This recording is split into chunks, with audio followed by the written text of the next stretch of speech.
Hi, class. Welcome to Chapter 7, Nonverbal Communication. Nonverbal communication is absolutely essential when it comes to interpersonal communication because, and like the quote I have here, you don't have to say something to say it, meaning your nonverbal communication sometimes speaks louder than the words coming out of your mouth. So let's talk about nonverbal communication. Nonverbal communication has certain characteristics that make it very distinct. We consider nonverbal communication any behavior other than the written or spoken word that creates meaning. So, this is anything that you do with your body, with your face, with your hands, anything that you do not write down or say out loud is considered nonverbal communication. Usually, nonverbal communication is the driving force behind relationship cues, meaning that we derive a lot of how we deal with relationships based on people's actions rather than the things that they say or the things that they write down. Because, and if you've heard this term before, actions speak louder than words, in this case, the source of something actually is derived by somebody's actions in their nonverbal behavior. A lot of times we actually believe nonverbal communication more than we believe verbal communication because nonverbal communication a lot of times is a reaction to something or it is a natural flow with something that cannot be as manipulated as verbal messages can be. Verbal messages can be crafted and practiced and honed in and developed with a certain intent. A lot of times, nonverbal messages kind of come naturally and really are the truth in a situation because you can see somebody's nonverbal communication. Sometimes it's reactionary, and that sometimes is more truthful and more accurate. And also, nonverbal, because it's a lot of times it's reactionary, is hard to manipulate. Where your words, you can actually think and construct. And unfortunately, for unethical behavior, people can manipulate with that. But a lot of times, those nonverbals are so natural that they actually speak more of a truth. They also help you create meaning for verbal messages. So they kind of act as a support for your verbal messages. Think about all the ways in which your facial expressions, your hand gestures, your body language actually help further drive verbal communication. It helps a kind of a support center of the messages that you are receiving. A lot of times you are listening to words, but also watching nonverbal behavior to get a sense of what's going on in the messaging in the relationship. Remember back several weeks ago at the beginning of the semester, we talked about how EMC and asynchronous messaging, a lot of times it's void of these facial expressions and these body language cues that are missing when it comes to social media posts, emails, text messages we get. A lot of that behavior that we thrive off of that helps us understand meaning and messages is gone because you can't see somebody's hand gestures or their facial expressions when they're answering questions or typing you messages. The last one on here is it helps you become other oriented because you learn more about somebody else by their nonverbal behaviors. So it helps you understand other people. So let's talk about theory because we always know there's theory when it comes to interpersonal relationships and interpersonal communication. Nonverbal theories that are important when we talk about nonverbal communication. Interaction adaptation theory says that we actually interact with others by adapting to their communication behaviors. So basically, we respond to nonverbals just as much as we respond to verbals. So think about when we talked a couple weeks ago about how sometimes you kind of um, communicate verbally based on the situation you find yourself in. We talked a little bit about this when it came to cultural communication. We talked about that you will adjust the way in which you communicate because you know that you're interacting with a certain culture, that there's an expectation for you to communicate, right?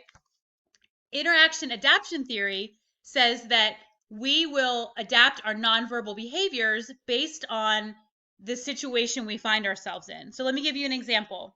You're sitting at dinner with a friend and they kind of they tell you something really important. So you kind of lean in closer to them, right? And you can't see me now, but I'm leaning into the computer as I give you this lecture via screen. So you kind of lean into your friend, right? You adapt that behavior because you're out in a social situation where you want to show your nonverbals that you care, right? So you lean in a little bit.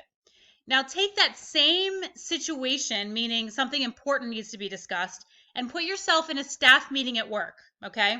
So your boss says, I have something really important and hard to talk to you about. I don't think that you would lean in as intimately as you would when you're out to dinner one-on-one with a social behavior with a good friend, right? Your level of self-disclosure probably isn't as great with your boss or your coworkers as it would be a friend that you know really well out to dinner, right? So when they say something like, I have something I need to talk to you about, it's very important, it's very hard to discuss, you kind of sometimes will tense up, you'll sit up, your eye contact will become more straightforward, right? You don't do the same thing because your interaction adaptation theory says that you will adapt to the things that are around you, right? So you adapt your behavior based on the situation you find yourself in. So hopefully that helps explain that a little bit. Staff meeting versus kind of an intimate dinner with a friend. The second one is interaction synchrony theory, and that says that we a lot of times will mirror our nonverbal behaviors with the people that we're communicating with. So what that means, and we talked a little bit about this a couple of weeks ago when we were talking about the way in which we interact with people on a social level that will mimic their behaviors. This is that theory in nonverbal that if you see somebody do something enough, a lot of times we will mimic their behavior. We will mirror their behavior, or we'll pick up on their behavior enough that it becomes part of what we do. Part of this theory says that we will actually mimic behavior and mirror behavior only when we're interacting with those people because we know that they like to see that kind of nonverbal communication, like that's embedded in their communication style. So there's kind of twofold here. We will either adapt that behavior or we'll mirror their behavior. Turning point is a theory that says there is a point in a relationship, closer or farther apart, that grows because of something somebody did. Now, we talked about this earlier in the semester when we have something that happens that kind of pivots the relationship in a different way, right?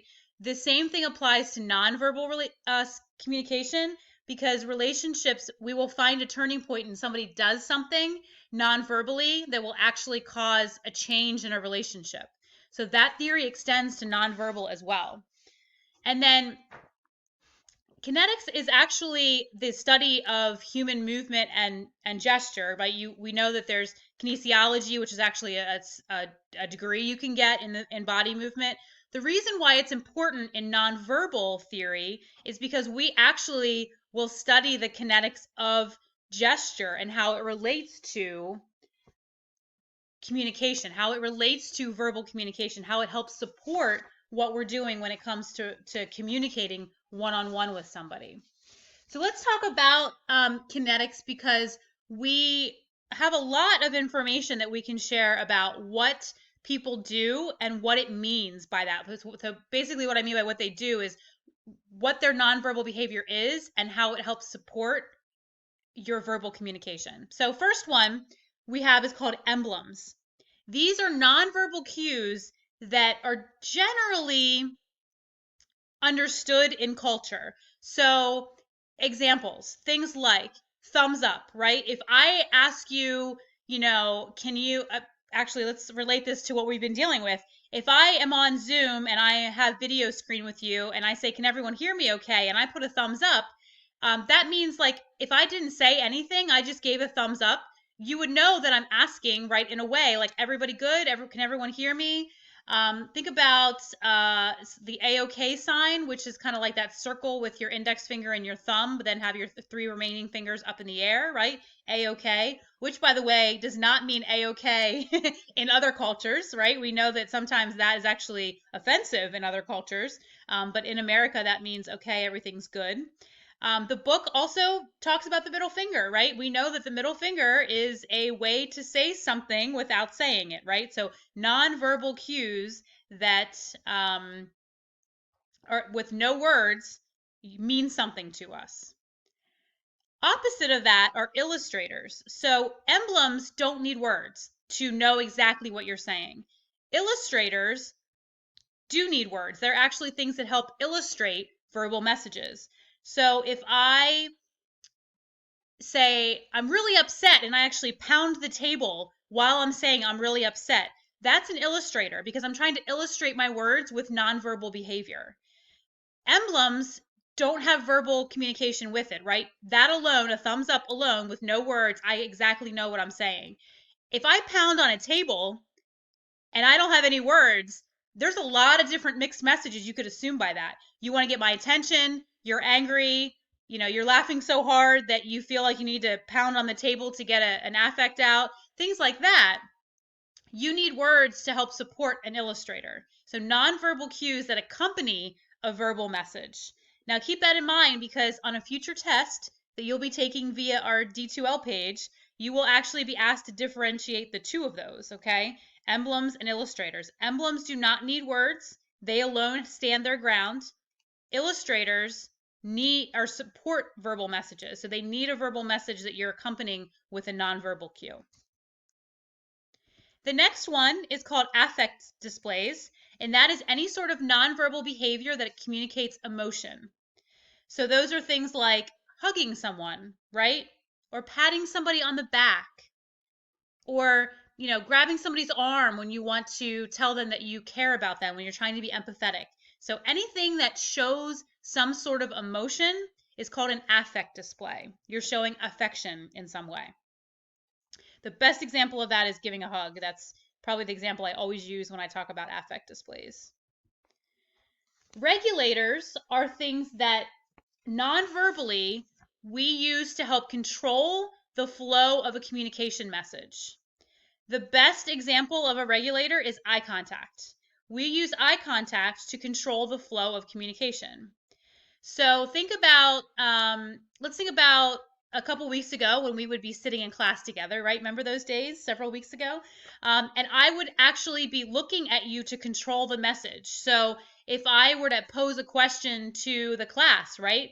A lot of times I actually go to a student hoping that that student would answer the question, right? My eyes control the message by saying, okay, and then I look at a student and I want them to answer, right? Or I look at a side of the room hoping that somebody from that side of the room will answer up with an answer. So that is what a regulator is any sort of nonverbal communication that helps control the flow of communication between people. Eye contact being the best example. And then adapters is the final one, and that is nonverbal behavior that is any sort of personal display of something that responds to a situation. So things like you adjust your glasses, you flip your hair back, you straighten up your clothes, something like that that adapts to an immediate situation. So let's put you back in that staff meeting. Let's say your boss has an important thing they need to speak with you about, and then they call on you, right? If you were to be called upon and you immediately sit up and push your glasses up on your nose, if no words come out of your mouth next, that could absolutely show, without saying words, that could absolutely show that you are kind of rising up to answer, right? You are pulling your posture up and you are adjusting your glasses to then give out a professional answer or a professional opinion based on the question that was asked of you. So that's a good example of adapters because it's nonverbal behavior that we do to kind of satisfy something, right? Let's say you had a jacket with you in class over the back of your chair and you kind of pulled the jacket up and wrapped it around your arms, right? That's a personal need that you are adapting to that shows me as the instructor looking at you that, oh, that person must be cold, right? I don't need to ask you if you're cold. Your nonverbal behavior has changed to show me that you're trying to adjust to the temperature in the room. So that's an adapter.